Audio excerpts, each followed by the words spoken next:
Yes, greetings and love. Today we're here at Earthwork Studio in the beautiful Amsterdam, sitting with Bredda from King Shiloh Sound System, a well-revered and very big, impactful sound system in the Rastafari tradition. I'm also very honored to be here and reason with this brethren.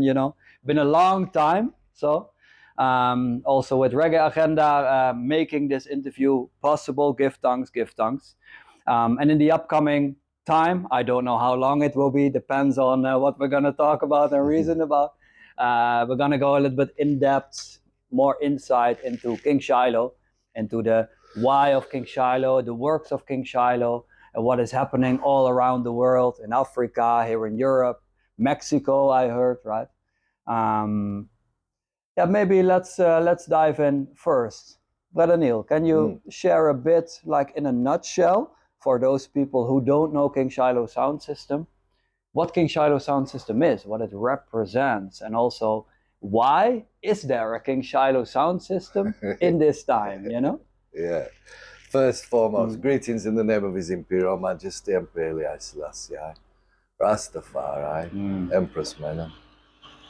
Yeah, bless sound system. What is King Shiloh Sound System? King Shiloh is something, for us, it's a necessity, right? It came out of a necessity. True. Living in Amsterdam, not really having a big roots sound system around, but loving roots music. Being a Rastafarian. As we know, sound system is a vehicle for us as Rastas to get out our message to people. True.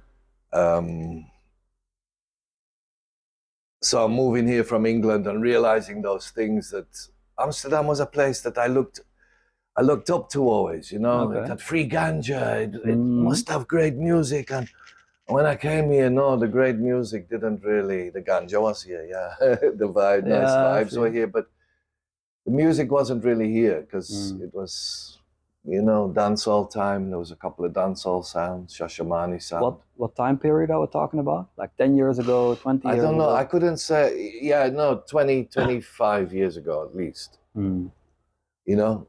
So there was little sessions going on, dancehall sessions. Coffee shops everywhere, red, gold, and green everywhere, but no representation of Rastafari, right? So from day one, it was always in my mind. The foundation I had in England, which was sound system, roots and culture music, we had to manifest this here too, right? So through a series of mystical things that came to pass. One of the first mystical things was starting a radio program. So I've just moved to Amsterdam. I'm a graphic designer. I'm looking for work. I'm going around all studios trying to get work.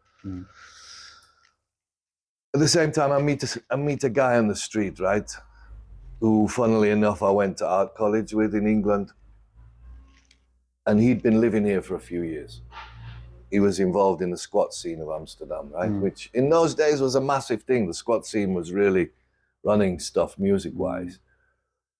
And he had a program on a station called Radio 100, and he called it Young, Gifted and Broke. Young, Gifted and Broke. Okay. Yeah, because he was broke. It's my brother Jack. He never had any money. We call him Mad Jack. And he was doing this program on Saturday night, prime time. I think it was 7, 8 o'clock in the evening for 2 hours. So when I met him on the street, it was a real surprise. And I realized later, it's just through Jack guidance, So he said to me immediately, he said, "Neil, have you still got your records?" And I went, "Yeah, I got them all in my flat around the corner." And he went, "Oh, please, can you come on Saturday and help me with the radio program? Because I don't have any records. And I just keep playing the same records over and over every time." He said, "So please come in, right?" So I came in and made it a proper radio program, 2 hours. He used to play at the beginning, then I used to take over, and then he used to come back again. Anyway, out of that, it created a buzz around the city. So in all the squats, Radio 100 was playing. And that time there was a lot of squats, some big squats too. And the heartbeat of those places was Radio 100. So in the beginning, we started to play roots music. The vibe grew and people really respond to it, In those days, it was telephone. There was no internet and no, putting messages. The telephone used to be ringing the whole time. Hey, Rasta, what's that tune called? Hey, that's a great tune. Oh, the telephone to the radio station. Yeah, to the radio station. Yeah, okay, so we're playing in this place. I have to tell you about the place too, because back in the day, there was a lot of fighting with police and police trying to disrupt the whole squat scene. But there was a whole etiquette how you got in the building. Even today, I don't even want to tell anybody where the building is, because you get so conditioned, right? And it was on the 4th floor in this building. With passwords and things? Passwords and everything. You came, you had to ring on the bell outside. Like 2 times, Yeah. What is the password? And then the guy came down and there was a little thing and he used to look through and he'd go, who is it? And I said, yeah, King Shiloh, yeah. Okay, you sure? And then he used to open the door a little bit and look around and no cops there. Come in, quick. And come in, and we used to have to go up the stairs, 4 flights of stairs. And at the top there was a bank door. They got it from an old bank, with the wheel on there. Wow. They'd stole it from a bank. And they'd put this door on there, right? So you locked yourself in. When he finished his program before, I let him out and I locked the door. Nobody could get in. Wow. Because the police wanted to break it down. They used to find the antennas sometimes, but so that's the culture we're living in, right? That was what was happening. We're playing in the squats, and the squats is going mad for our music. Then Melkweg and Paradiso started contacting me and saying, hey, are you the guy who plays on the radio and things? I said, yeah. Oh, listen, we need somebody as DJ to come and play before and after the concerts. Yeah, in that time, there was a couple of other guys doing it. A guy called Daddy Dan was doing it, but he was playing dancehall, and they really wanted somebody to play roots. So we started to play in Melkweg and Paradiso. At the same time, I did a session in, what's it called? It used to be called the Sleep Inn. It's called the Arena now. Okay. It's a venue. And I did the first ever sound system show there. I went to all hire companies around Amsterdam and put all boxes together. Made this big sound system and invited guests from England to play. And that night, I met Red Lion. All right. Because Red Lion came to my session. And do you know which date, which time, which year? I don't know. We'd have to ask Red Lion. He'd probably know that better than me. Probably. So yeah. It was late 80s, early 90s, probably. Okay. You always do to put things into reference, right? Yeah. True. No, it's a good thing. I think early 90s. Let's say it was early 90s because I remember the kind of steppers thing had started in England, and that was around the turn of the 80s into the 90s. So I met this guy, Red Lion. He came to me and he said, hey, I love what you're doing. I'm an MC. And I said, oh, nice, I'm a selector. Let's get together next week. And he came to my house next week, and I had a little setup in my attic near Hoofddorpplein, and with my preamp and everything. And we started playing, and I started playing, and he started singing. And then we said to each other, yeah, what we're going to do, And by this time, the radio program was called Roots and Culture. It was no more Young, Gifted and Broke. It had become Roots and Culture. And the guy Jack had left and Lion had taken his place. So one of us was Roots and one was Culture. We never to this day really know who was who, but we started this thing called Roots and Culture. So then automatically in Melkweg and Paradiso, they billed us as Roots and Culture. Yeah, true. Right? Like as the artist name. As the artist, sounds by Roots and Culture.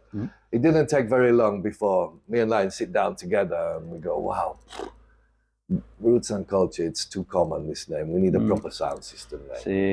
Seen. Yeah, because so... you had the sound system back then too, or maybe an earlier version Earlier of a sound version, bro. Our PA companies and fitting them together to try and make a sound system. Right. And at the same time, Lion comes in and then we start to think of a name, right? And so... them time there, we were both, we were all reading our Bibles strongly and getting inspiration from the Bible and things. So I remember in one meeting we sat down, we talked about it, we couldn't find a name. So we said, okay, let's just go and then, a name will become evident.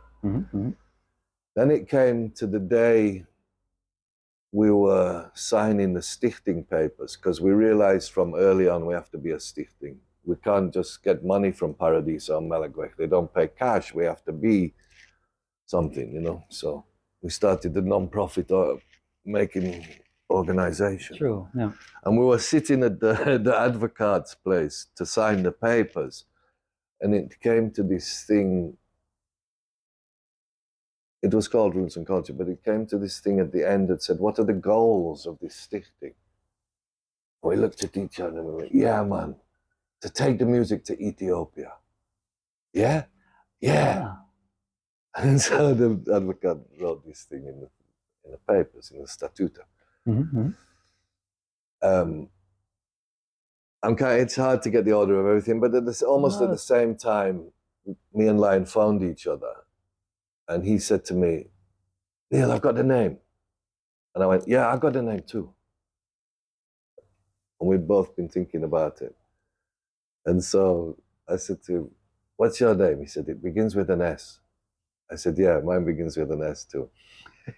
The second letter, H. I went, yeah, H. I went, Shiloh. Yeah, Shiloh. And that's how it became. Right. That was a very mystical thing, yeah. And if I may ask then, so thinking of a name, brainstorming doesn't really pan out, nothing comes up, you know, you're sitting there in the heat of the moment and an advocate says to you, okay, what do you guys do, you know? Yeah. We want to bring the music to Ethiopia. As like, for me, this is also very nice to hear. Let's park it for now, but as a mission, right? As an ambition, as a dream, as the start of King Shiloh Sound System, wanting to bring the system to Ethiopia, the music to Ethiopia, the roots and culture to Ethiopia. And then, due to mystical circumstances, separate from one another, Red Lion, Bredda Neil, thought of Shiloh. And then question is, why Shiloh? What does it represent? There's an heritage in the Bible, a reference in the Bible, and Shiloh comes. That was where it was coming from originally. It was from certain, but like I was saying, that's why I was saying we were reading our Bibles a lot at that time, and it came to this place, right, that was 2,000 years before Christ. The 12 tribes of Israel. I shouldn't even say that word. It's dangerous to say that word these days, but yeah, we still have to refer to the original 12 tribes of Israel, 12 tribes, right? They were all big tribes, so they used to spread out from this small country, Israel, right? And go on their missions, go to Iran, go to here, go to Portugal, go all over the place, right? But when they'd finished on these missions, they used to come back to a place. And this place was called Shiloh. And what they used to do when they got back to this place, they used to eat, drink, and dance. And dance for days and days and days to praise Jah and give thanks for the mission that they've been on, right? This was really the main thing between us. There were many other things, you know. Buju Banton was singing until Shiloh come, unto him shall the gathering of the people be. It just all pointed to Shiloh as being a name. So then, you know, to make it more a sound system name, we added King to it. Yeah, of course. Yeah. And from that day, we became King Shiloh. Simple. No, it wasn't simple. It was It was a whole journey to get there. It was simple, you know. Yeah. Mystical guidance is simple. Yeah. If you listen. Yeah. But it's dread because it was only really, although you read these words, right, and you know you can get a kind of picture of these ancient tribes all coming together and singing and dancing. But quite a few years ago, I managed to go to this place called Shiloh, which is actually in the Palestinian territories, right? So it's quite dangerous to go there. I went there with a Jewish guy who really wanted to go there. Moses, my brethren. See, all these things is dangerous to say right now, but anyway. It is what it is. True. It is what it is. I would like to make a statement about that later, if possible. Yeah, fully. But overall, also that Shiloh feels like a safe haven Yeah. where people Yeah. come together, Yes, unite, praise exactly the that. Almighty, you Feel know. inspired. You know what and I mean? also trot out And to trot out different again. routes and Yeah. come back, you know, as a home base. Yes, Yeah, man. But it was only when I was at that actual place on top of the mountain and the wind was blowing. Wow, man, that was, then Jah was talking to me, you know, and giving thanks for the thing. And yeah, it was a very spiritual moment, I have to say, you know, to realize that all these things and all this name was about this place. You could see the temples and the places where they used to meet and really feel the vibe of everything, you know. Yeah. Beautiful. So that's where it came from. That's how it grew into. Yeah. Advocate, thought of a name, saying to one another, yeah, this is gonna be. Yeah. And then the radio show was Roots and Culture. Yeah. There was an audience there, a movement began to grow, communities felt inspired, right? Yeah. And because Lion is from Suriname originally. We knew it was necessary to make a connection to that side of things, you know. Because when we played in Paradiso in those days, bro, I tell you, it was almost, you know, at least 70% was African or from Suriname or from Antilles or from the islands. And we were coming like as a roots and culture thing, which was music that they didn't particularly know, if you know what I mean. It's hard to explain. I'm trying to think back to the day when we used to play at almost every concert, sometimes 2, 3, 4 times a week. You know, twice in Nijmegen, twice in Paradiso. Wow. But we were really the kind of stone that the builder refused, yeah? So it's the early 90s. Brother Neil is playing productions from England, you know, Steppers Productions, because that was the new wave. People didn't accept that in Amsterdam at that time. How so? It just was something completely different to them. They knew dancehall, they knew the old roots, you know, they knew the pop kind of style of reggae, but they didn't know this kind of steppers. They were like, I remember people looking at, what's this? Yeah. And people were like, because the system in Paradiso especially was out of this world, man. You know, if you had the right engineer, you could make that thing sound so amazing. So yeah, I'm trying to find this style of music that people can really feel. And it was when I can remember when it was when you remember this wave of Luciano, Ariane, you know, Luciano, Sizzla, Anthony B, all start to come. That's when the Suriname African, then they start to bubble. They love this style, you know? So I had to kind of create a style which was the steppers that I wanted to play, the new steppers, intertwined with this to get people to love both of them. Yeah, true. You know, and it was a real, there's some sessions we had in that time in Paradiso. Amazing, man. I remember one time Steel Pulse played twice, like Friday and Saturday night, and it was sold out both nights, and we were playing sound system. True.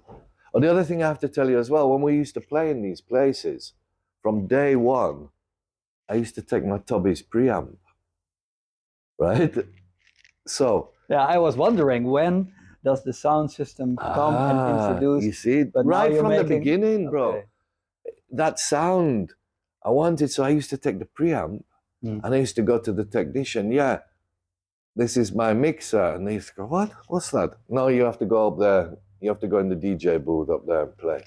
And I was like, no, bro, I really want to play with this. A couple of times I had to go in the DJ booth, but I managed to convince them. And they used to set up a table next to the main mixer in the room. Right. And I have my preamp there, one turntable. Boom, and okay, nice. So this steel pulse thing, when it was sold out, was just amazing, you know. So people is crowding around the turntable, you know. Like, what is this? You want to look at what he's doing, and he's taking it off, and he's putting another on. But the vibes was just so amazing. And the difference was that night with Steel Pulse, they had their own engineer came with them. So their own guy mixing. Usually it was a guy from Paradiso.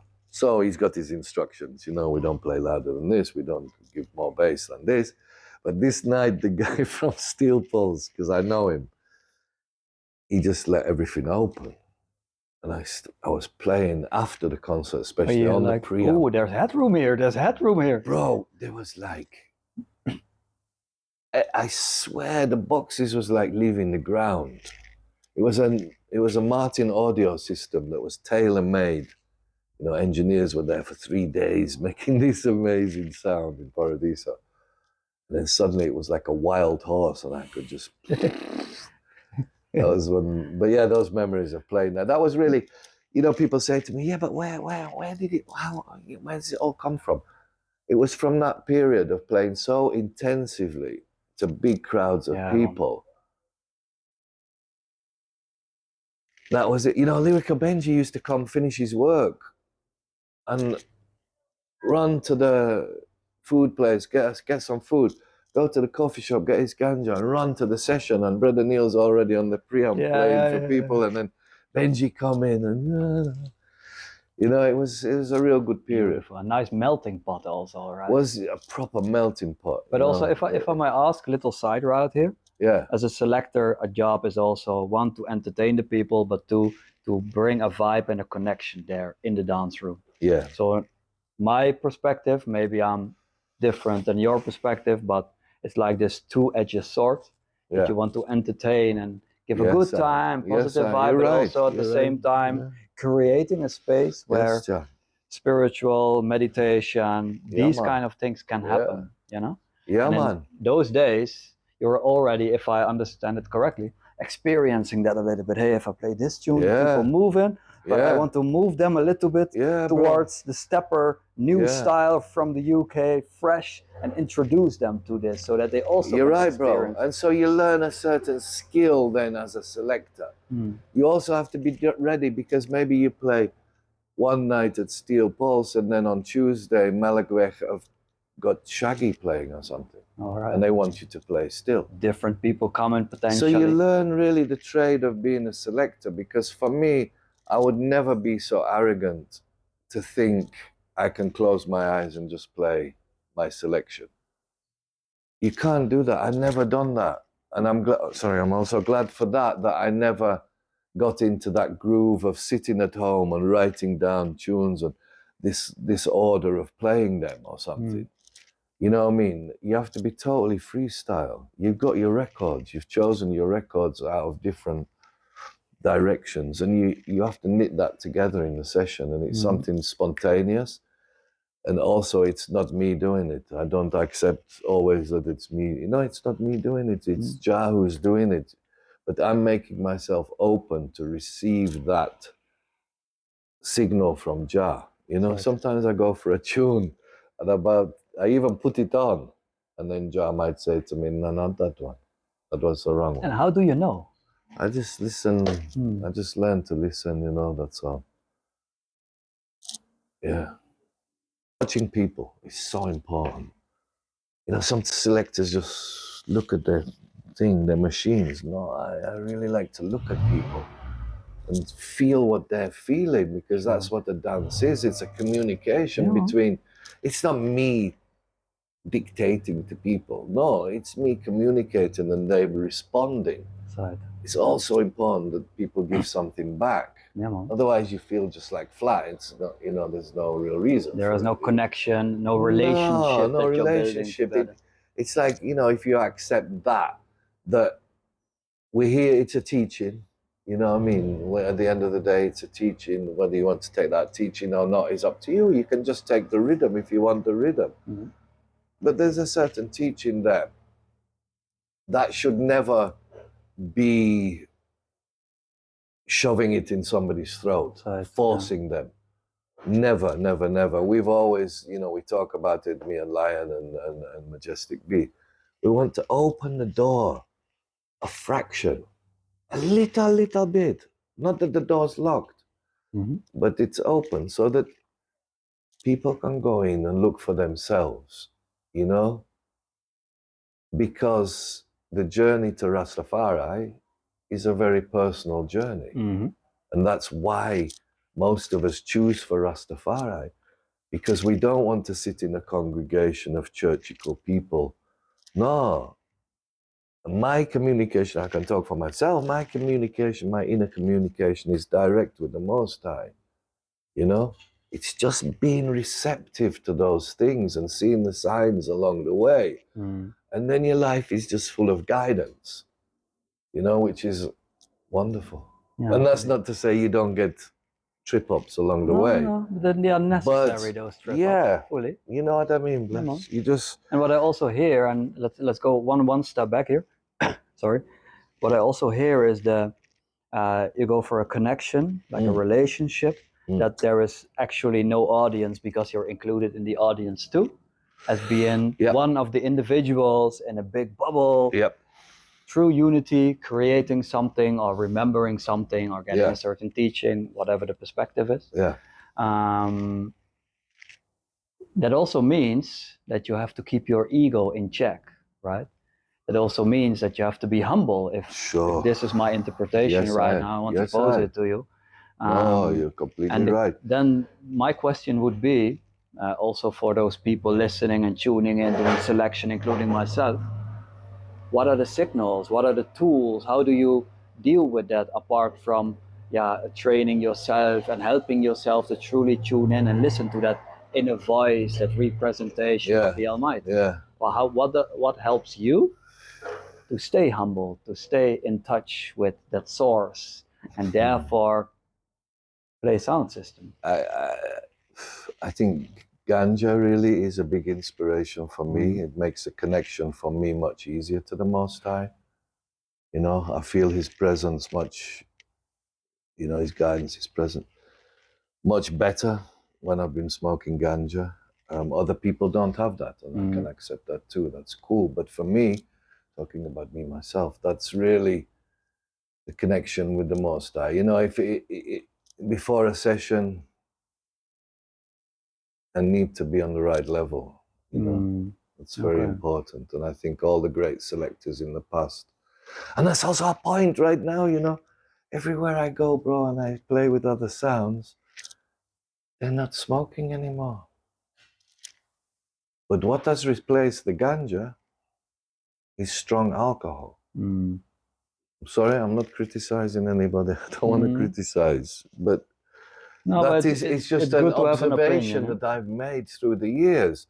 When I first started playing sound, everybody was playing. You know, the sound that was opposite you in Brixton Rec they were all playing. It was, you know, not everybody maybe was blazing, but there was clouds of smoke coming up everywhere, you know, from the sound.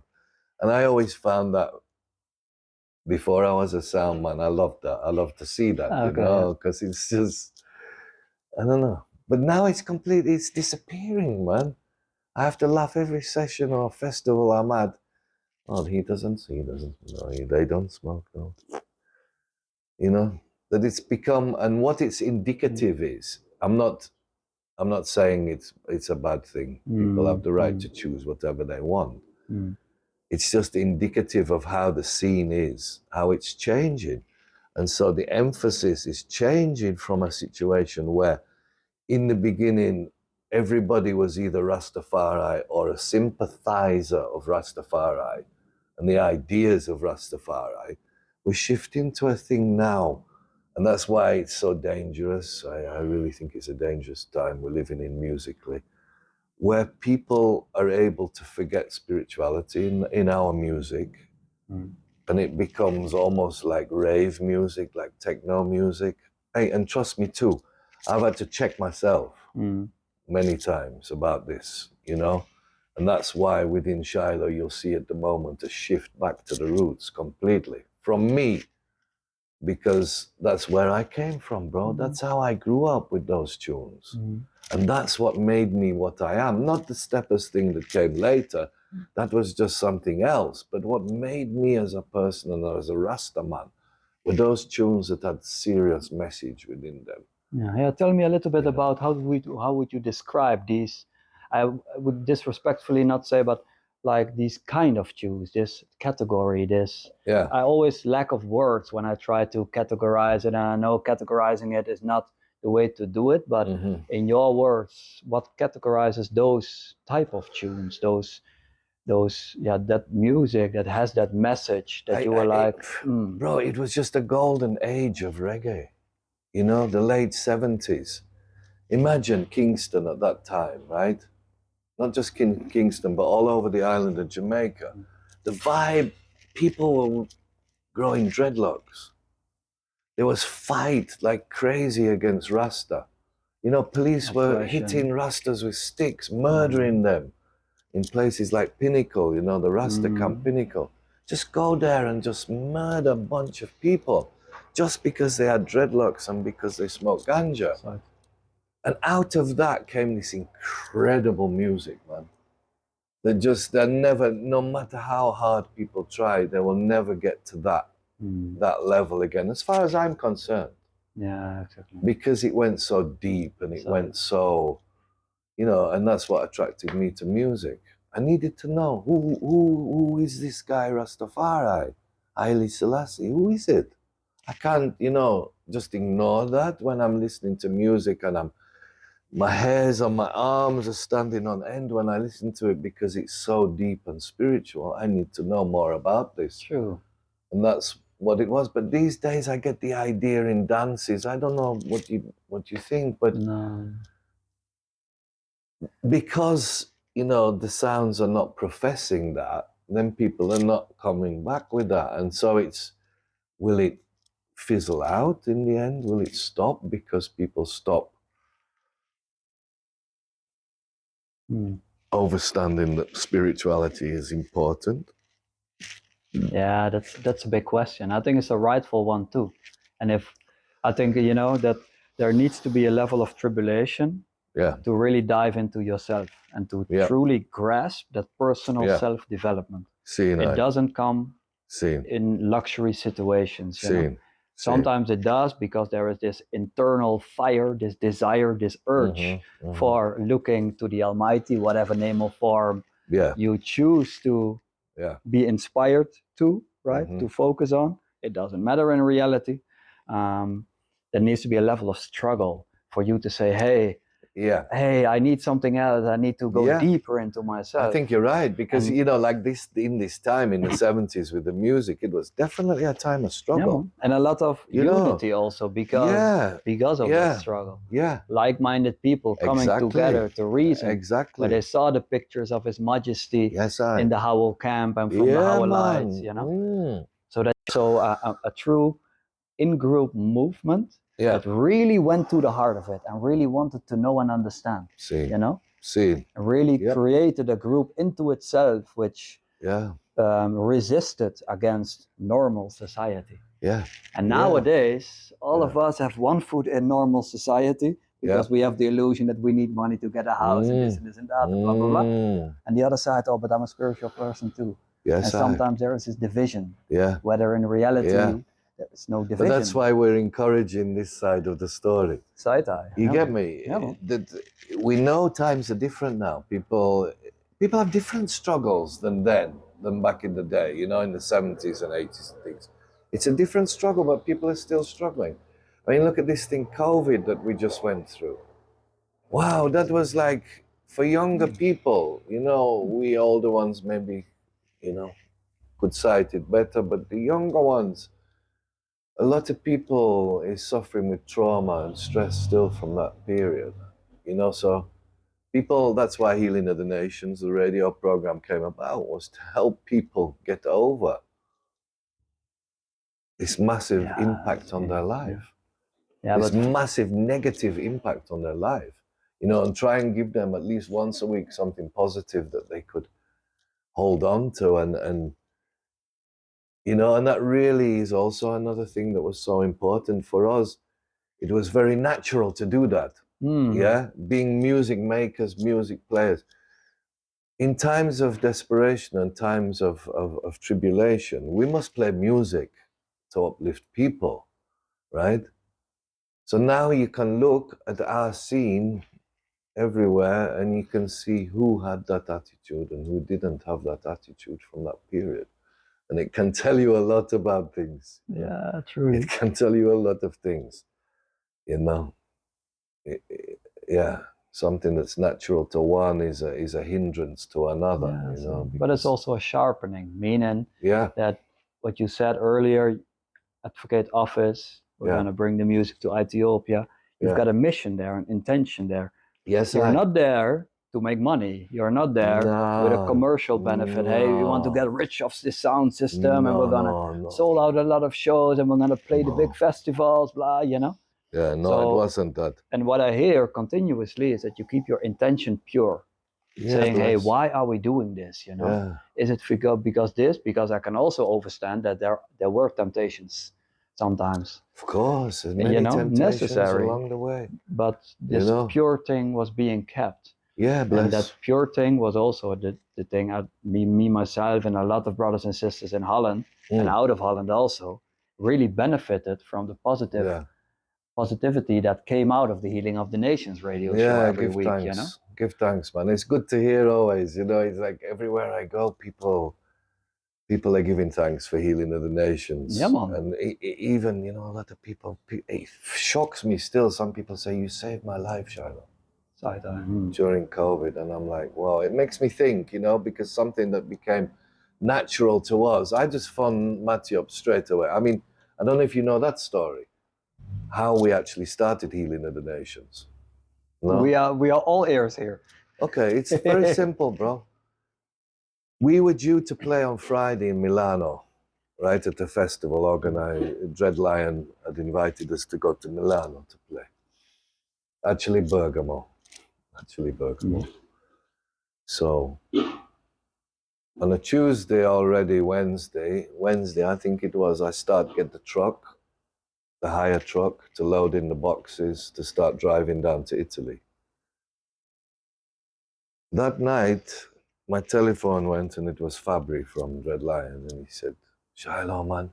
He said, did you get the truck already? I said, yeah, bless it. So we're about to load the truck. He said, take it back. He said, you can't come to Italy. I said, what do you mean, bro? We're ready. We're ready for session. And he said, no, bless, just please, just stop what you're doing and turn on the television, put the BBC News on. So I went to the TV, turned on the news, and there was this thing, sickness.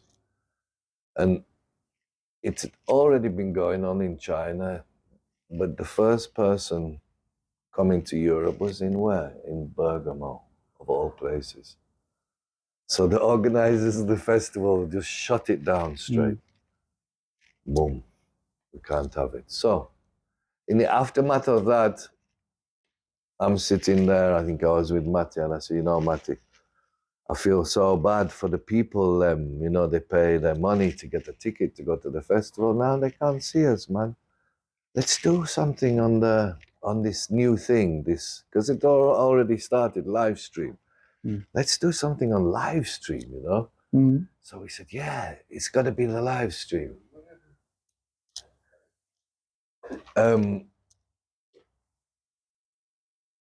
So we started checking it, reading all the info, Matty reading all the info. How does it work? How does it work and things? Okay, yeah, we got a GoPro. Let's just hang up, put the GoPro. No, I think even we did it on telephone the first time. Yeah, could be, yeah. Just do it on the telephone and we'll just play records for people. And that's what happened. I think it went on for 4 hours that night. We just played music for people in Bergamo who were going to the festival. Yeah, man. Then in that second week, if you remember how it just went crazy. The whole thing started spread everywhere. Boom, boom, boom. So we were like, yeah, let's just do this now. Let's just play every week, Saturday night for the people. Niceness. Yeah, man.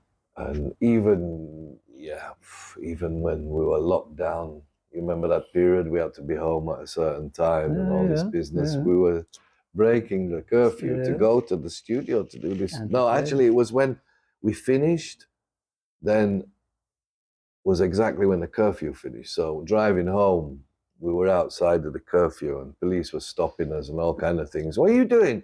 What are you doing? I'm supposed to be here. You're supposed to be at home. And we're like, no, we've just been on the radio. Radio. Okay, you're okay. And we were, they let us go. But yeah, that story of healing of the nations. Fully. Man. Yeah, but it made a very big impact. I give thanks. We used to work at a company, also with Arjen, us together, and every week we listened to the radio show. Massive. Because we were open then still. So that's also a big giving thanks also for the people who are tuning in. Yeah, man. Because we need those works in these times to uplift the people and ourselves in the process, right? Exactly that. And I think that is the reality. But maybe let's focus to the sound system a bit. Yeah. So then Paradiso Time, Roots and Culture coming up. You already had the Tubbies preamp. How did the first sound system come into play? When was that time? How did it be built? And also feel free to be a little bit technical for people tuning in who want to know more about the sound system. Big struggle because, so you have this intention. You're playing in Paradiso, but you want to do your own thing. You want to have your own sound system. So I started, like I said before, I started going around hire companies, especially in Amsterdam, and seeing if they had any boxes for sale or anything like scoops. And I started to find old scoops, in these places, in back rooms.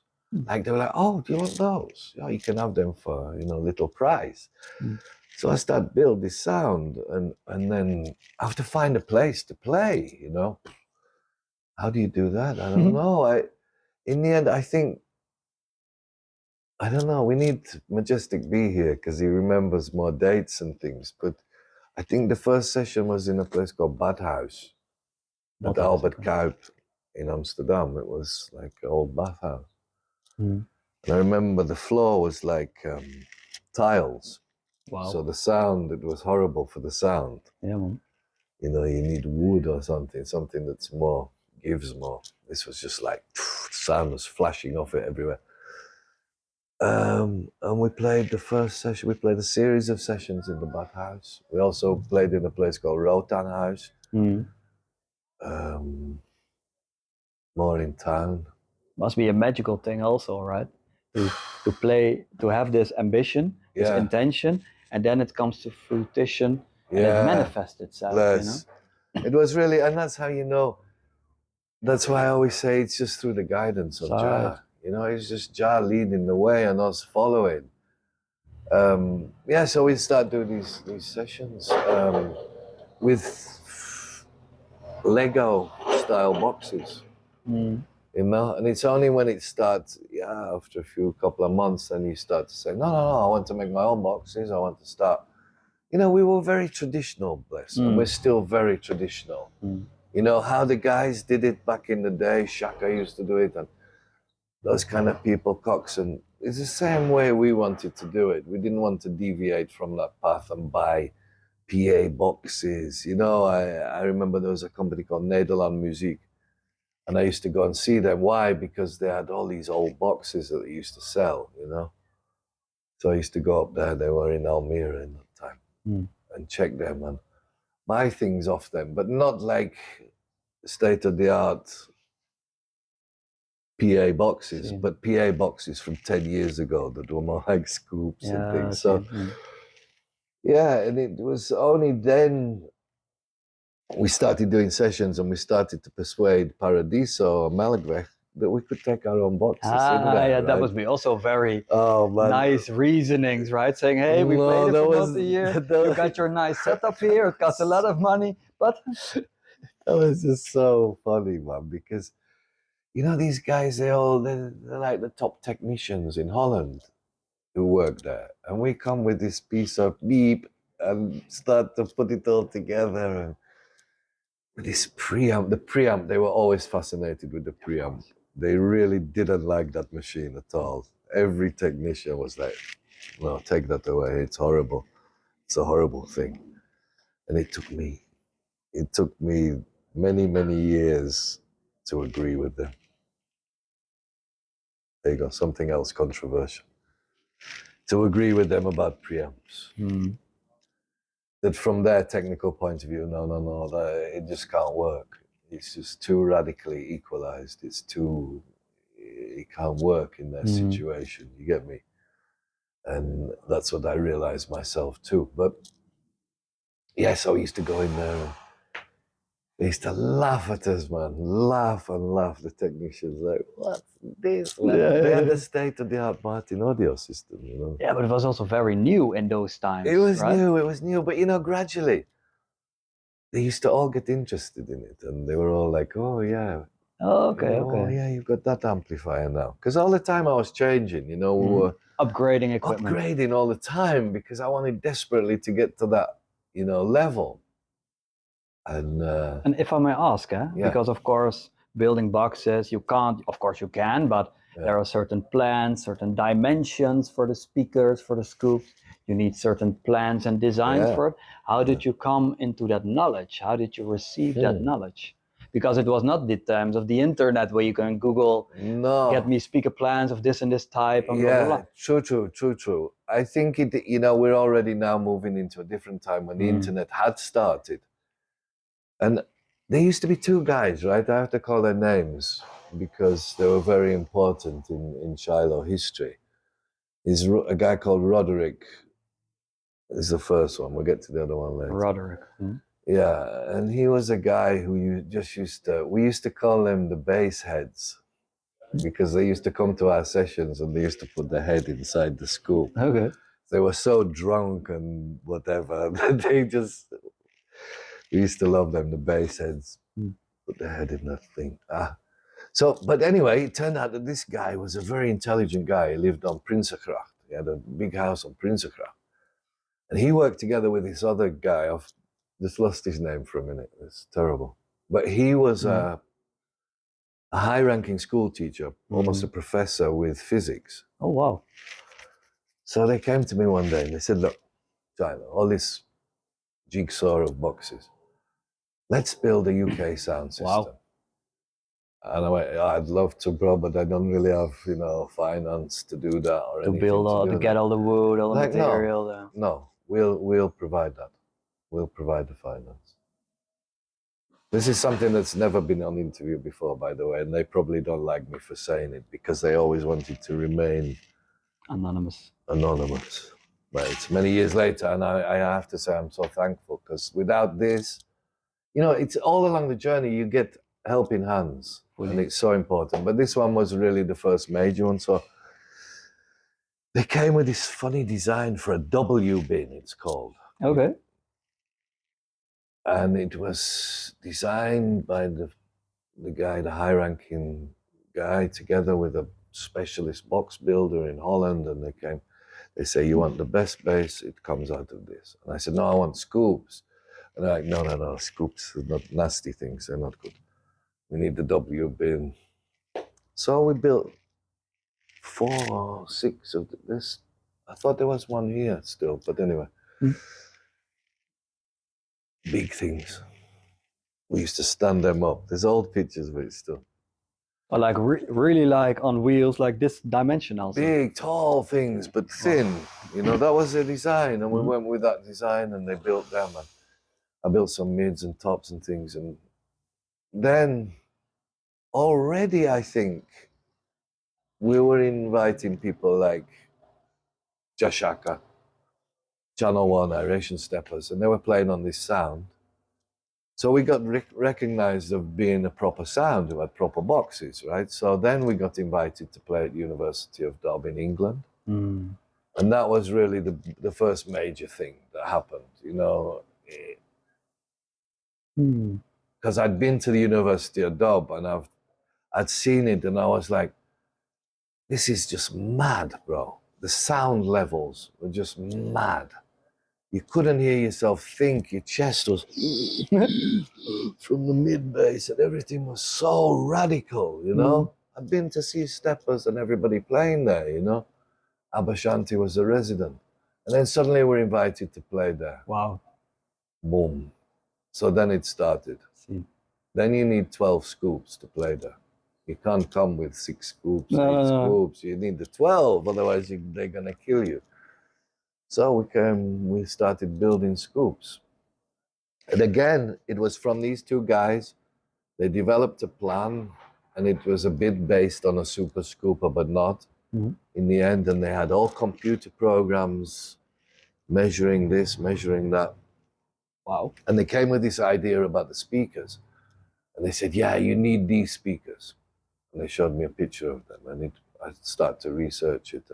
And it was a brochure and things. And it was called Volt. The company was called Volt, V-O-L-T. Okay. And it was from Wembley in England. And the title of the speaker was The Rolls Royce of Speakers. You thought, That's interesting. So they had 2 of them in one of their cars. And they made me listen one day. The whole car was shaking from these things. And they were 12 inches. Bass bias 12 inch. So in the end, we ended up getting all these speakers from England, the Rolls Royce of speakers. Wow. That time I still had my Tubby's preamp that I'd had for 20 years. 3-way Tubby's preamp, going into a mixer, creating 4 ways. See. And we played at University of Dube with ABBA and... Was that in the old gym hall where the roof was exactly leaking? that. Exactly that place, man. It was, it's a sports hall. It's a Brixton Recreation Centre. So all day there's sports going on, there's squash courts, there's tennis courts. This one where we was on the 2nd or 3rd floor, because you had to lift your boxes up the stairs. It was a basketball court, I think. And the one above was a swimming pool. And that's where the swimming pool story comes from. It was just like a baptism. Yeah, true. Baptism of water, I believe Red Lion called it earlier. Yeah, no, it was actually a brethren who I knew for years. A Raz from Jayuth Sound, Rimbim. And the water had just come down, and me and Lyrical Benji were soaked wet. We were ready to take over. It's going in rotation, tune for tune. And from one sound system to the other sound system. ABBA's played, and then Tubby's has played, and then it's our turn to play. And Tubby's just put on his first tune and smashed it. And then we were standing there wet, and my whole world had just disintegrated. You get me? I thought, no, this can't be. I've worked so hard for this. So hard to make sure we're not going to be embarrassed. And then this happens. And me and Benji were just looking at each other. Lion was over there, Majestic B was. We were just looking at each other. Because the first thing I did, I just turned off the amps real quick, because otherwise we could have been electrocuted. Then I looked at Benji, and he looked at me, and he was like, "What happened, Rasta?" I said, "I don't know, bro. I don't know what it is." And then everybody's all around and looking. And then we go to the electric room to try and get the power back on, and because the power had all shorted, everywhere. And then get one tiny bit of power on, but it was like, so at that moment the water was wet.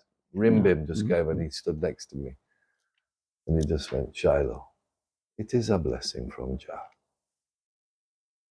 And that kind of made me calm. I thought, okay, brethren, if it's that, it's that, And truly, after that, we went back Recreation Centre many times and played many times there, which was we were the first sound to take their own sound system from anywhere outside the UK into the UK. A blessing, but it was a struggle too, bro. It wasn't. Truly. Why, those guys in England, they're not. We're brethren, but when it comes to playing sound in that situation, 3 sound in a dance, competition. It's every man for himself, Yeah, it's quite fierce, could be. So there was like the loading bay, only one sound could get in at a time. So everybody used to try and be the first. There was those who wanted to be first, like us and Abashanti, and Jayut didn't really care. He would just came when he came. But the Iration was always late. See, this is interesting stuff, but I maybe shouldn't tell it. Jatobis was always late, you know, because Jatobis used to work all day, and then he have to put his sound in and come. He couldn't get there in the afternoon, you know. Abba was ready. He was a resident. He used to come in the afternoon, you know. Set it up. We used to try and miss the traffic coming from Holland, and that's why I said to people, sometimes we used to set off 5, 6 in the morning, you know. We go to the lockup 5 in the morning, load boxes, start to drive. Quickly.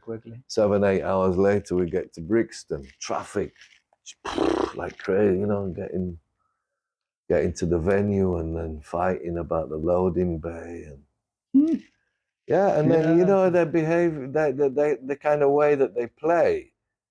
Yeah, there's talk, you know, about yes, brethren, and this and that, but it's more than that, you know. It's more than that, and that's why I realized later, after I talked to Shaka one time actually, that I don't want to do it like this, really. You know, I mean, in that competition kind of because way, what it does, bro, it makes you want to throw bombs at each other. To win. To win.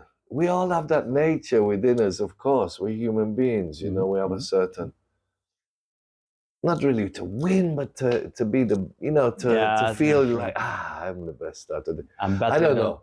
Yeah, I'm better. Or we took the dance, they used to say. That was the expression. Yeah, man, we took the dance. We were the best. So you're there, you're making your dub plates, brethren. You're making you're making tunes, you know, just for the next one in 3 months' time. And but I get what you're saying. It's a little bit of if you look at from a focus perspective, saying you have a focus, there's a dance coming up, and you desperately need to have your dub and your collection ready, and your plates ready, your chant is ready, because you want to take the dance, you want to win the dance, you want to be a good competitor. And then it's about the competition instead of the blessing that sounds exactly. Could be. Yeah. That was it. But for us, we always talked about it. We don't want it to be like that. For us, we want to represent. We want to represent Amsterdam. We want to represent Holland. You know, we do our thing a little bit different. You know, the way we play sound is a little bit different, and we're not afraid of that. Every weekend we play in Holland, the full crowd of people, and we play like this. We're not going to change when we come there just because you play like this, you know. Sometimes it was funny, man, how they used to play. Like the first 2 hours, nobody would play a tough tune. Yeah, a tough tune, they used to just be warming up. No, when we used to come first tune, bam, and they used to look, Shiloh again. Come on, guys, come on, give us a time. And we used to be like, no, man, we come from a long way. We're not waiting for the last 2 hours till you guys decide, okay, we're going to start mash it up now. Yeah, true. No, we come for play full for the power. 7 hours. It's all right. Yeah, full power. Yeah, man. So, but it was a real blessing, you know, after Hail Up Raymond Judah, who was the promoter at that time, did some great works, you know, to make that happen. It really became the start of a scene that now has spread all over the world and gone absolutely international. Yeah, fully. Yeah, let's dive into this topic a little bit, because again, I feel we can reason for hours only about this specific sound system, technical, you know, how it came to be. Maybe it's a bit boring for people. No, I don't think so. I think a lot of people can learn a lot from it, because it's really necessary for a lot of people also in Holland to understand where sound system tradition truly comes from, and all the different perspectives and stories that shaped how it is right now. And maybe if we focus on how it is right now, question comes to mind. If you look at the ideal sound system, evening, day, night, King Shiloh, how would that look like? So let's say tomorrow I'm driving to a location. You decide. I'm there. I get out of my car, and then the best, the nicest, the most spiritual, the most King Shiloh sound system session is there. What do I see? What do I experience? What do I feel? You know, it's a very open question, but I kind of get you. Yeah, first and foremost, an underground place. You know, on the ground. Yeah. even though we play in Melkweg and those places, for me the attraction is to have some underground place. Underground place, okay. Yeah, because when I grew up seeing Shaka and things, I used to travel and go to these real underground places, you know, back streets of Catford and Brixton and things, amazing places, and that really contribute to the vibes. You know, when you're in some modern place, it feels like you're in a modern place. Fully. You know, you need to feel the vibes of somewhere. Yeah, man, Willemijn in Arnhem is one of those places, you know. It has a history. It's not just a place. It has some history, you know, to those places. But yeah, for the vibes that everybody's peaceful, man, and everybody is just full joy in the music and not bothering with their telephones, like we were saying, you know. Whole telephone thing take over everything. People having their phones there and you're looking at the screen, you know, instead of being in the moment, having your meditation. True, and we have to get used to it too, you know, because it's our meditation too, and if people pushing phones in your face all the time, you have to learn how to try to ignore that, you know. But it's changing times right now. We're living in a different era than when we grew up with sound system. Sure. You know, everything's possible for everybody right now. You know, if you want to go out tomorrow and have a full-blown sound system that's going to mash up everybody, you can buy it. In our time, we couldn't buy it. No. You could buy it from Jatobis, was probably the only one in those times, but you would have to wait a couple of years, you know, before even. That was the thing with the preamps. You used to have to wait a long time. Yeah, you couldn't reach the guy, always busy. No, but he used to vet you. You know what vetting is? He used to decide. This, I don't know, Keith Tobies might say, no, it's not true, but this is the idea I had. That you had to pass certain tests before he would give you one of those preamps. You understand? Yeah, man.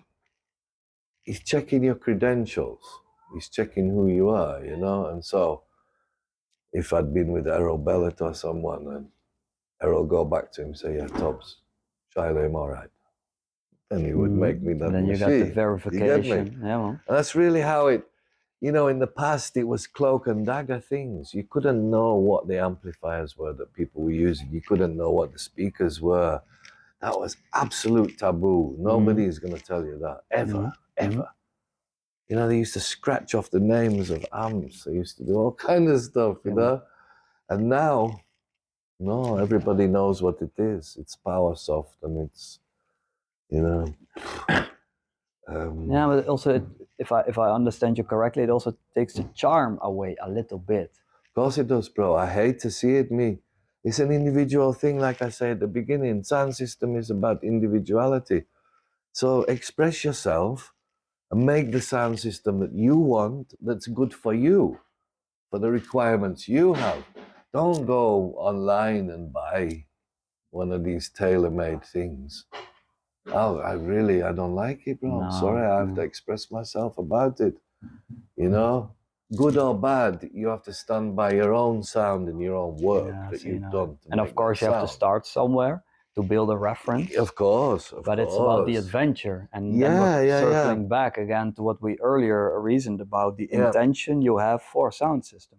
Yeah. Do you want to build and have a sound system so that you can be seen as a big sound system man? And I can mesh other sounds. I can kill them. I don't like the word.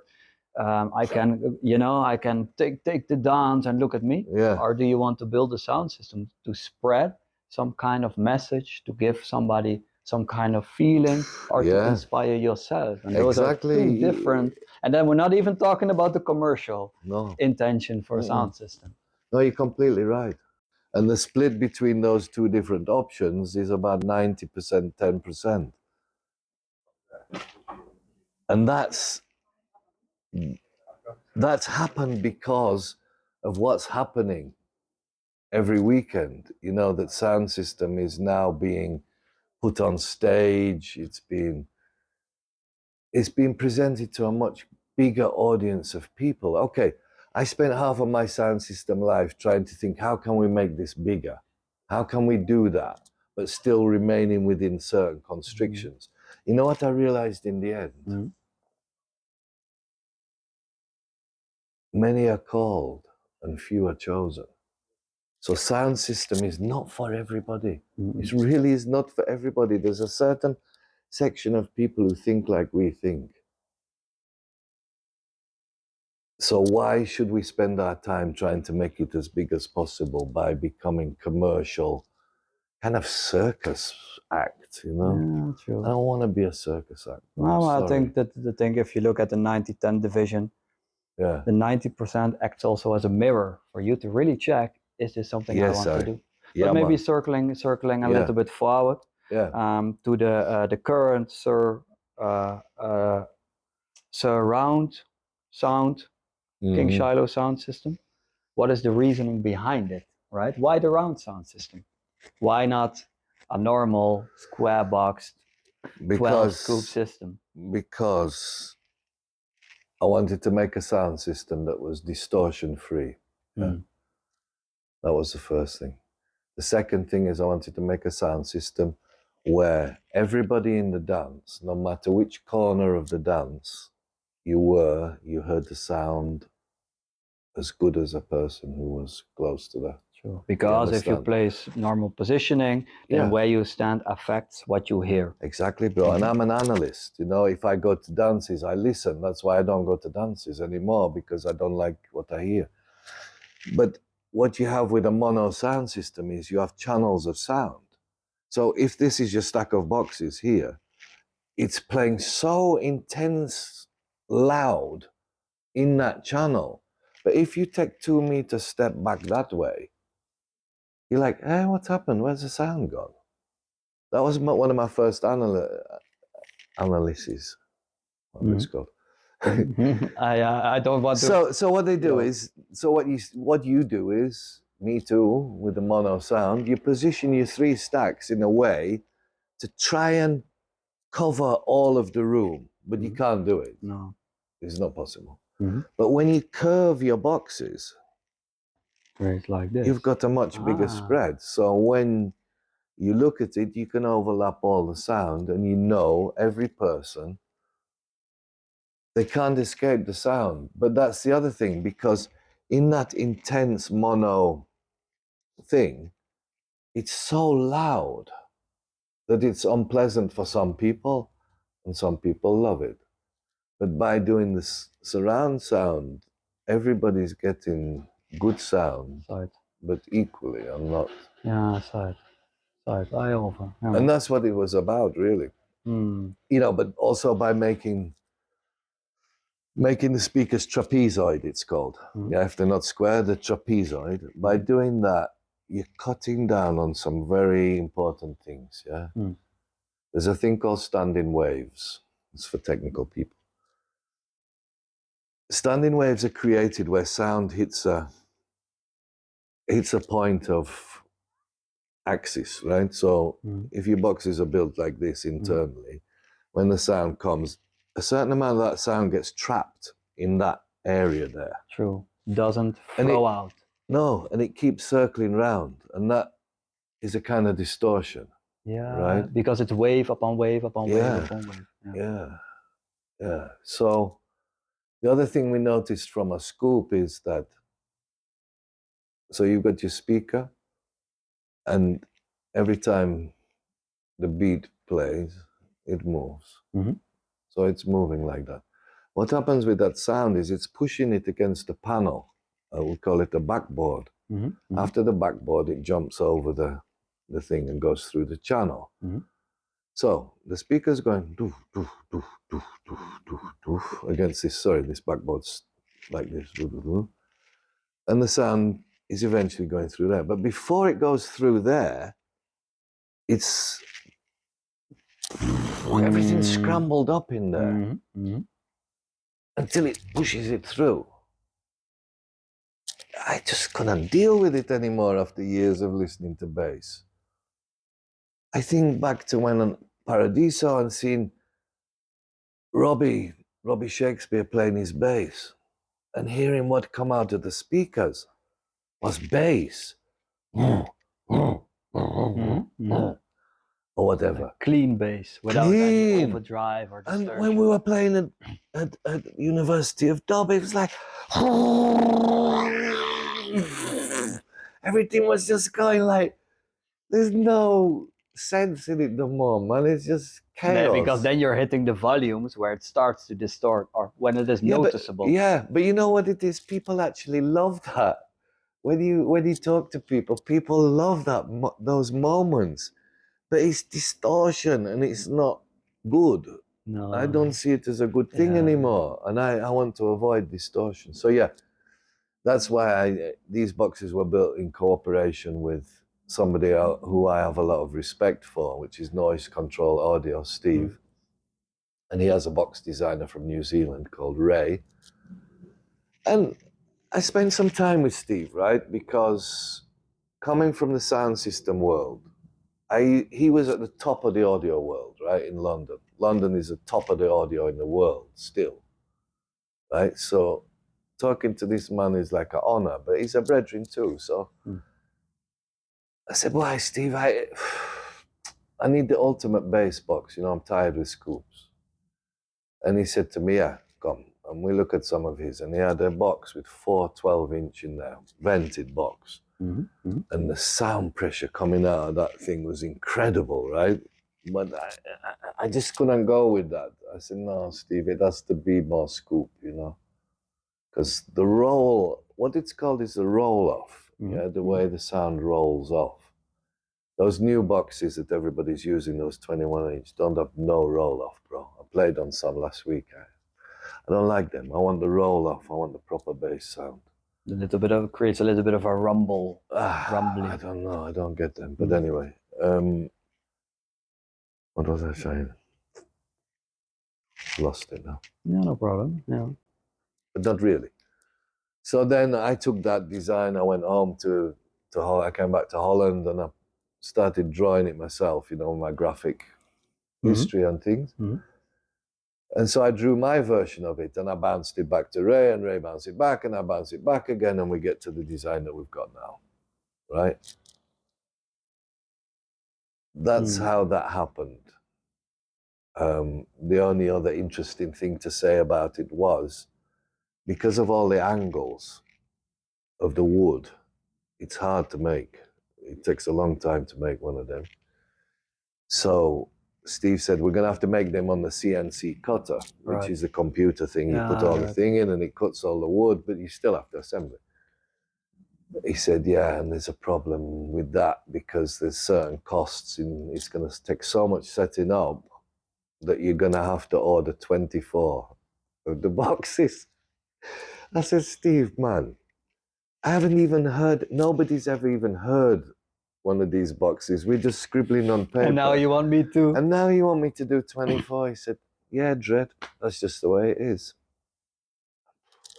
So I went away and I thought about it and I counted some money and got in touch with the bank.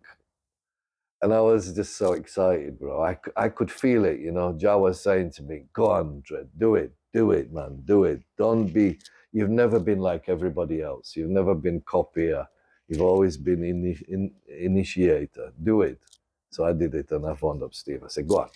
Yeah, man. Let's just have the 24, bro. Let's just have them. And then they came.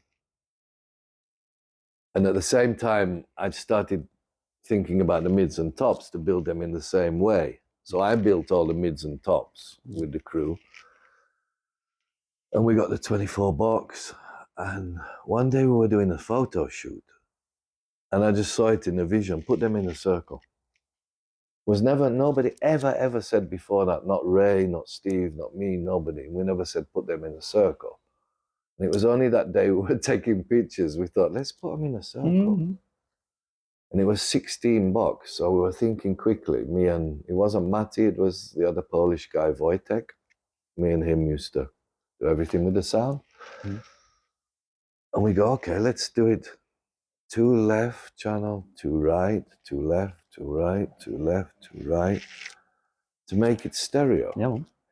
We're like, yeah. Plug it all in and we test it.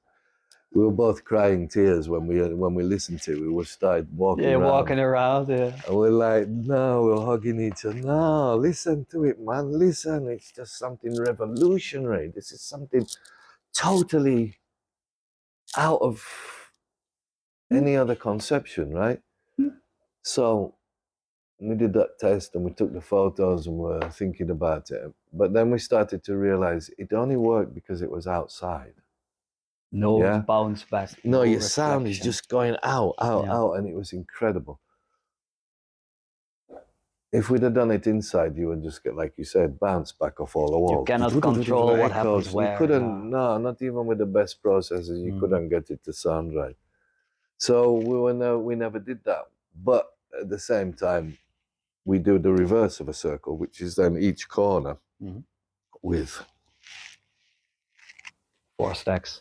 Yeah, so then you're covering everything. And there's no, the boxes are not fighting against each other either. Plan it out. Because they're trapezoid and not square. Yeah, man. So it was that period was like, I'm not a box designer, man. I'm a graphic designer, but I could see the boxes, what they would do when they're playing, just like that kind of vision thing. Yeah, but it could also go over your head, right? In terms of technical details. It can. I started really at ground zero, bro. When we first started 30 years ago, 35 years ago, I started at ground zero. I didn't know nothing about any technical aspect, but through the years I taught myself to where now I really, I do know. But let's close the circle a bit. Maybe that is a good thing for now. At least I got the feeling we should, right? Yeah. The ambition, intention was also bringing the music to Ethiopia. Yes, I am. Doing a lot of shows, a lot of events in Ethiopia already, Nairobi, Kenya, right? Could you elaborate a little bit, South Africa, a little bit about the process there, about the progress there, and also, more important for me, and I'm interested where you want to go to. Because the original vision is manifested, right? Or it's manifest. It's manifest, but the work is not done. Right. That's the other thing that I realize about Ethiopia and in general. I think a lot of the first Razis thought when they repatriated to Ethiopia, that was, then they'd reach Zion. Then everything was going to be beautiful, easy, and nice. To the contrary, bro. We got work to do there. You get me? Like the tune from Tiger Simeon say, you think so we're done, you think so we're done, we're not done, still your works to do. There's a lot of building we have to do, to make things come to that original vision. Yeah, okay, we did. We took the music to Ethiopia. Not that nobody else did, other people did also. But we took our music to Ethiopia. And we took a sound system to Ethiopia, We built some boxes in Ethiopia. We took some with us from our old sound. So we have a proper, listen, why should Africa have inferior equipment to what we have? Why? I don't understand why. Africa can have the best equipment for me. So we provide them with a proper sound system now in Addis Ababa. Just through political reasons and just political reasons, really. We can't play there as much as we want to do. It's not easy. It's not easy. I don't really want to go into that because that's better. You ask somebody like Teddy Dan or somebody who actually lives in Ethiopia about it. But the good thing is there are works happening there. Yes, and then spreading into Kenya. Linking up with Umoja Sound, which is the big sound in Nairobi. Because still it's too difficult to take our sound from Addis all the way down to Nairobi through bandit country. Yeah, man. But a foundation is being laid as we speak. Yes, King Shiloh is doing their contribution, right? And if the foundation is built and ready, the house can be built, and then it's just like redecorating a house, That's when the foundation is there and you're ready with everything, then I like that reason. Poof, it can go up. That's true. That's really how it is. I just want to stay humble in everything I do. I don't want to take credit for nothing. I don't just no. You know, I don't need credit from people. I just want to be able to stay healthy and do Jah works, you know, to the best of my ability, and then be able to pass it on to the next generation who can take it forward again. I think that's real important too. And that was part of the mission in Ethiopia, that people think, you know, from a distance, they think, oh, they're just trying to boost their own ego by being able to say, oh, we have a sound in Ethiopia. No, 10,000s, no. The original intention was to go there to teach people in Addis, people who had that mind to do sound system. And there were people there, really, who knew from the internet about sound system. To be able to do it, to be able to play on our sound. We have one guy, you know, Abe, who's got quite famous now with his music because he started playing on our sound, you know. Yeah, there's other aspects about it, but that was always my intention, not just to have people coming from foreign, you know, big England artists or Jamaican artists coming to play on the sound in Addis. No, it's about encouraging Addis and people in Addis or Nairobi or wherever to do their own sound system. Yeah, and provide them with the tools, with the tools, with the and that's really important, you know what I mean? Because you're talking about people. When we talk about our music being a ghetto people music, no, here in the West, it's not really ghetto people music anymore. But when you go there, it is. They don't have money. No, not fully. When you talk about, you know, an amplifier, no, that's like a lifetime salary for some of them. So anything that we can do to help them, we're supporting. We're supporting people, you know, because like, you know, I said in the beginning, the most important thing is not me, not Red Lion, not Majestic B. We're the original three. We did never ever use money as a reason for anything. No, we just provided money to be able to do what we had to do as a means. And those times, I tell you straight, you know, those times we were all working full-time jobs. You know, I was working as a freelance graphic designer, 14 hours a day. I had 3 children, bringing up 3 children at the same time and running the top sound system. It was quite a effort, you know.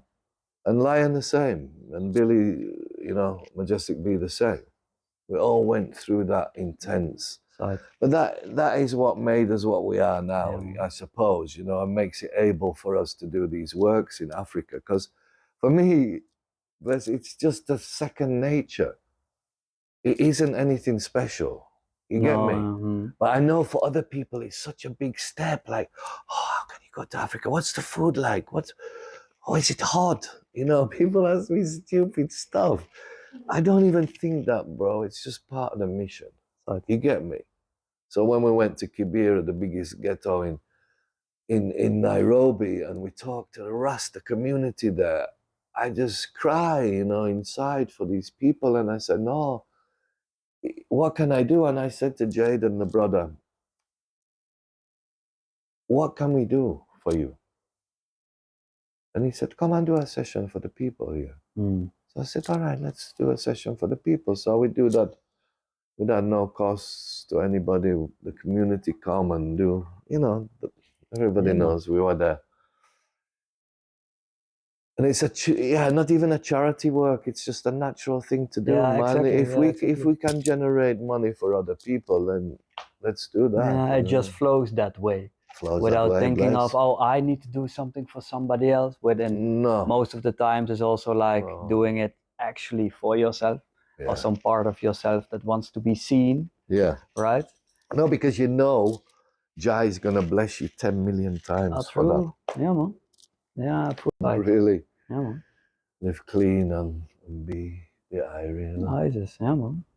And for right now, last question of this interview, because I feel like we've been talking for 5 minutes, but in reality, it will be a bit longer.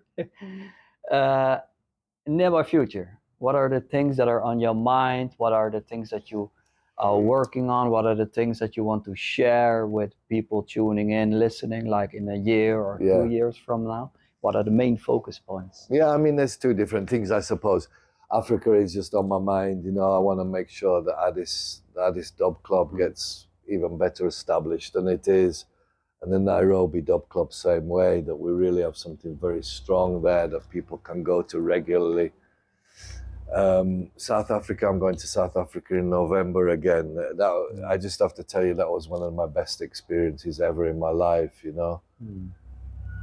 Going there as a white-skinned man, but having grown up during apartheid in South Africa, yeah. When we were rebel youths, we used to go protest, mass protests in England against the regime in South Africa, you know. That's one of my earliest memories, bro, as a teenager going to London to protest against outside the South African embassy about apartheid. Knowing all that shit that went on, the nastiness, the hatred, the whole thing, for me to go there was like, wow. Now I'm going there as a light-skinned brother.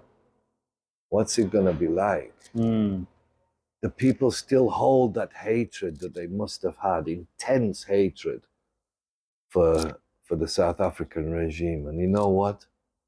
Everywhere I went, I was welcomed by people, especially the Rasta community just was so welcoming. I didn't hear any bad talk or anything, you know, just so welcoming. Like, yeah, that was the past.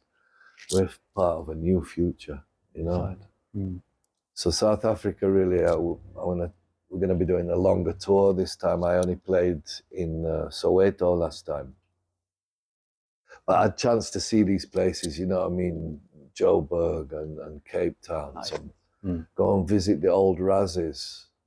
One of my things in Cape Town, you know, I went to this place and meet some brethren, talk to some brethren, then go outside on the street, and the brethren say to me, yeah, we better not stay here long, Shiloh. This is the murder capital of the world, here, this corner, where the brethren live every day, you know what I mean?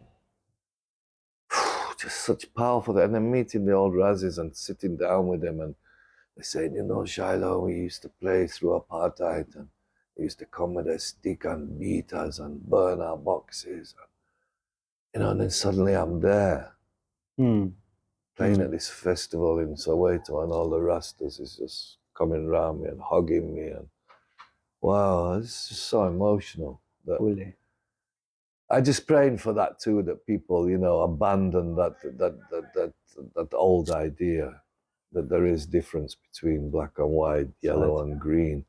There's no difference. We're all people, man. That's what my life experience has taught me, being in almost every country in the world, that there is no difference between us, man. The only difference is the difference that we put on it, or we want to put on it. You know, if we just accept people as what they are, you know. Yeah, different skin color, been through different things. We have to acknowledge that. Yeah, of course. But still, basically, we're all born of Jah, and so we're the same people. Side. You know? Yeah, man. Fully. Yeah, man. Give thanks, brother. Yeah, You man. too, man. It's a good reason. And I don't, you know, sometimes you have interviews with people, they want to know, when did you start? No, this is a bit different. It's a bit getting down. You've got some things there now that's never been on tape before. Yeah, but it's not about me, not about you. No, you know? no. What I think is really important, also, that we took time for this interview. Yeah. Because myself, and I know a lot of other Adrian and Sistren out there, really want to know this kind of information. Yeah. Give thanks then, man, for linking me up to do that, because I'm not really in, you know, I just do these things all over, the interviews and things. But yeah, to hear that it's necessary, that people find it necessary to hear those things, then I must speak those things. Yeah, man. And also to contribute to the goal of transferring knowledge, culture, roots, you know? Yeah, man. If we don't have these conversations, who's gonna know? Yeah, you know? Exactly, bro. Exactly. So and that's it. You know, people come to the dances, they love King Shiloh, what we do, they love the vibration. But what's this funny thing with the heart, or with the, you know, why they always smoking ganja? Yeah. So it's good, you know, they do need, you're right, bro. People do need to know it. We're not living in a hidden world no more, you know. No. Fully. And of course there are certain things, but knowledge needs to be shared, you know, and that's the reality also. Yeah. But for now, Give thanks. Give thanks to the Almighty Yes. first and foremost. Yeah, Jah Rastafari. Then Every to time. each and every one of us. Yeah. Also to Earthworks. We are here in the studio in Amsterdam for providing the space, you know. So Yeah, if you're in the area, I know the door is always open, and come say hi to Ben, you know, Ben man. King. Yeah, man. Give thanks to Reggae Agenda for facilitating this interview, you know. Very honored to be here and to share this moment in Yes, time. aye. So give thanks. Jah Yeah, man. know. Isis. Aye, man.